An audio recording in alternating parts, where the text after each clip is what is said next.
आम्ही तर दर 15 दिवसांनी या रस्त्याने जातो आणि आमच्या जी डोळ्यासमोर असतो रस्ता आणि आज तर रस्ता वेगळाच आहे. त्याच्यानंतर जी आम्हाला जी तातूर जे पटकन दिसतंय, आता जे काय असेल आपण ते पुढे बघू. पण त्यांनी काहीतरी एक ठोस आन्सर आणलंय. पण आमच्या मुख्य ज्या समस्या आहेत ना त्या आम्हाला मांडण्याच्या राहूनच जात आहेत आणि त्यासाठी आम्ही मुख्यमंत्री साहेबांना विनवणी केली होती की आम्हाला 5-10 मिनिटं आम्हाला पाहिजेत. 5-10 मिनिटं आम्हाला पाहिजेत, जेणेकरून आम्ही तुमच्यासमोर ऍक्च्युअली या रस्त्याचा काय प्रॉब्लेम आहे तो पूर्णपणे मांडू शकू आणि तुम्ही एक्झॅक्टली त्याच्यावर काम करू शकाल.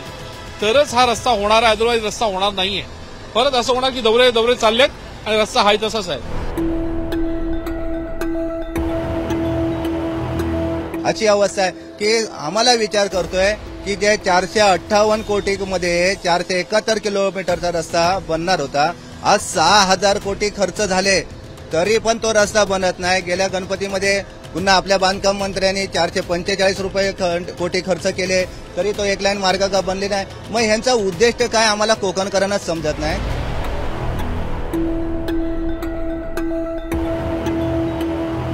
मुख्यमंत्री साहेब वेळात वेळ काढून या दौऱ्यासाठी आले. गणेशोत्सवापूर्वी जरी आल्या कारणास्तव आम्ही त्यांचे आभारी आहोत. पण हा रस्ता जसं सांगितल्याप्रमाणे की 1-2 दिवसापुरता हा स्टंट नसावा. आम्हाला याच्यामध्ये न्याय हवाय. कोकणातील लोकांना रस्ता हवाय आणि जेवढे वर्ष, अजून एक मागणी न्यूजच्या माध्यमातून करतोय, जेवढे वर्ष तुम्ही रस्ता रखडवला तेवढे वर्ष तुम्ही हक्काने सांगा की या कोकणातील लोकांकडून आम्ही टोल देखील घेणार नाहीत.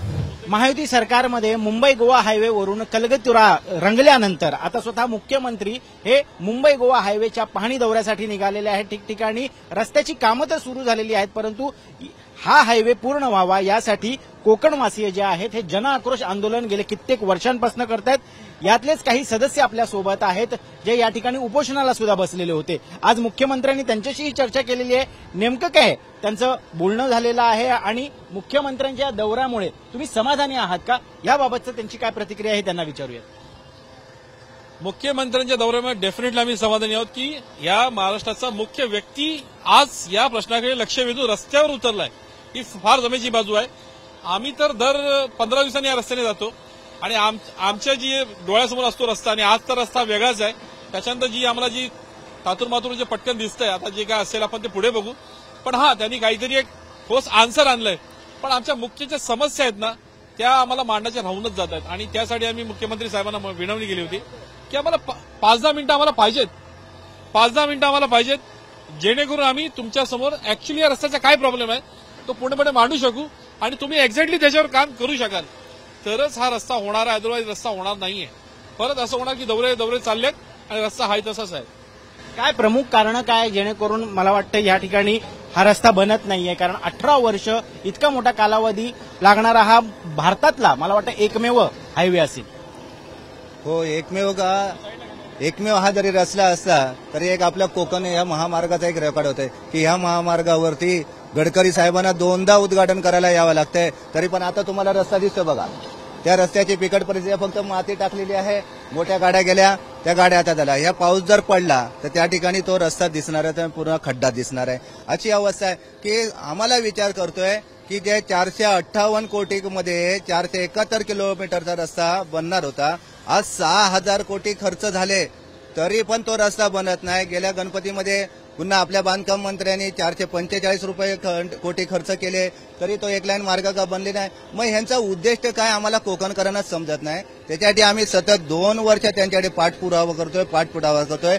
आज आम्हाला त्यांनी सांगितलं की या तुम्ही तुमचे प्रश्न सोडवतो. मंत्री महोदयाने दिले, पण फक्त आता इथे वरच्या आता तो बघितलं सर्व एवढी गर्दी, तुफान गर्दी. जे आमचे प्रश्न, जे मूळ प्रश्न होते ना की महामार्ग का नाही बनत आहे, त्या प्रकारचा प्रश्नाचं उत्तर म्हणजे विचारणं त्यांच्याकडे आम्हाला करताना आहे. म्हणून आम्ही त्यांना सांगितलं की तुम्ही आम्हाला फक्त एक सेपरेट मिसिंग द्या. आमचे जे या रस्त्याबद्दल समस्या आहे ते तुम्हाला सांगू. कारण आजपर्यंत कुठलाही कॉन्ट्रॅक्टर येऊ दे, तो कॉन्ट्रॅक्टर रस्ते का नाही बनवत याचा तुमच्याकडे सर्व, जेव्हा टेंडर तुम्ही देता ना तेव्हा सर्व त्याचे रेकॉर्ड तुम्ही घेता. आणि जर तो बनवत नाही मग तुम्ही त्याच्यावरती कारवाई का नाही करत आहे. लोकांचा जो आता 6000 कोटी रुपये खर्च केलेला आहे तो खर्च लोकांचा आहे, मग तो लोकांचा उपद्याव पैशाचा असं तुम्ही का करत आहात. व्यवस्थित द्या. माझे मृत्युमुखी कोकणकर बांधव असे रस्त्यावरती रोज 5-10 पडत आहे की कमीत कमी त्यांचा तरी जे पुढील येणारे जे प्रवासी आहेत आमचे कोकणकर, त्यांचा प्रवास सुकर होण्यासाठी तुम्ही आज दौरा केलेला आहे. आमची कोकणकर म्हणून विनंती राहील, साहेब तुम्ही याच्याकडे जातीने लक्ष द्या आणि हा योग्य प्रकारे आणि दर्जेदार रस्ता आम्हाला बनवून द्या. किती मृत्युमुखी पडलेले आहेत या रस्त्यावरती मागच्या इतक्या वर्षामध्ये? शासनाचा आकडा तर 1800च्या आसपास सांगतो, पण खरा आकडा 5000च्या वरती आहे जे मृत्युमुखी पडलेले आहेत लोक, आणि अपघात तर अनेक झालेत, त्याच्यामध्ये जायबंदी झालेले लोक सुद्धा आहेत. पण कुठच्याही प्रकारचा भरपाई तर कोण देत नाहीये.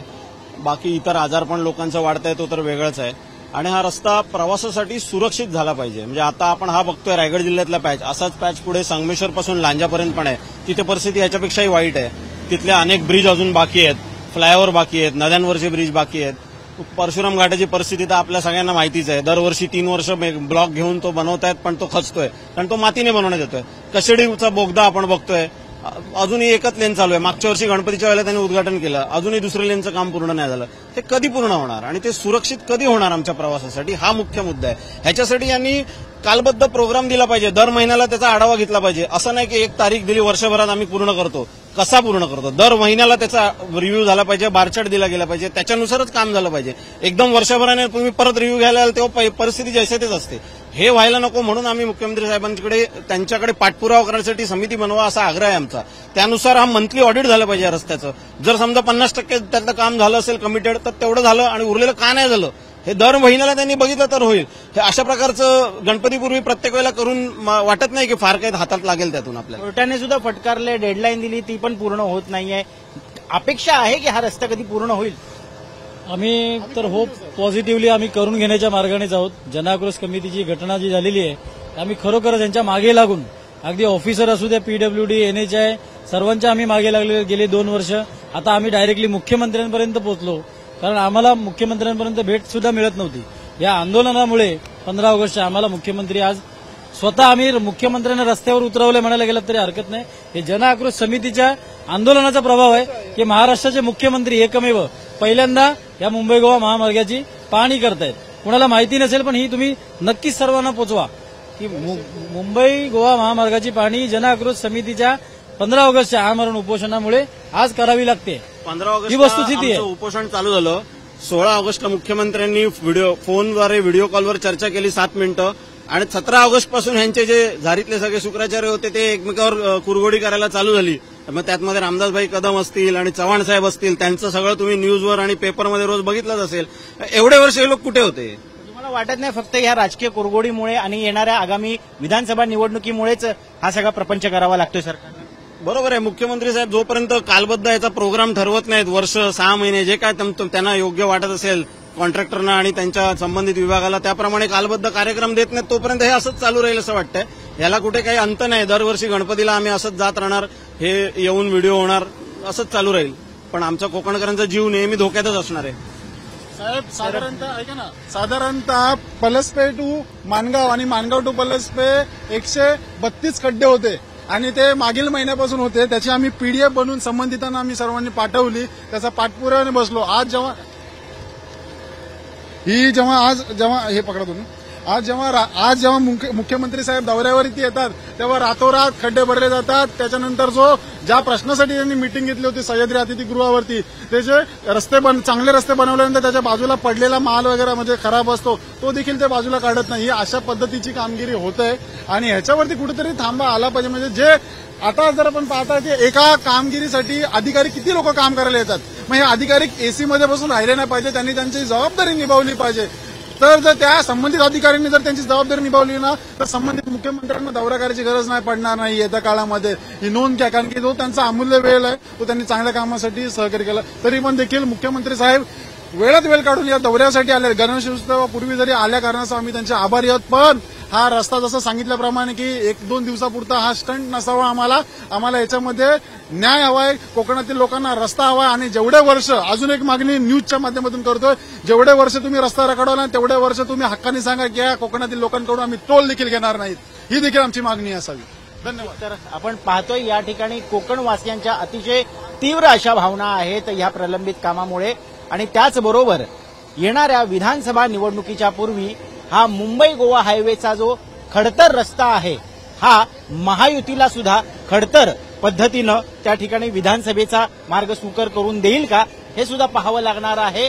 कारण येत्या काळात जर हा रस्ता पूर्ण झाला नाही तर याचा मोठा फटका जो आहे हा सत्ताधाऱ्यांना बसू शकतो. याची संपूर्ण जाणीव सत्ताधाऱ्यांना आहे आणि त्याचमुळे आज मुख्यमंत्र्यांना स्वतः मुंबई गोवा हायवेच्या या खड्डे असलेल्या आणि ह्या प्रलंबित असलेल्या रस्त्याची पाहणी करावी लागते. कॅमेरा पर्सन सचिन सावंत सोबत मी ऋत्विक भालेकर, मुंबई तक.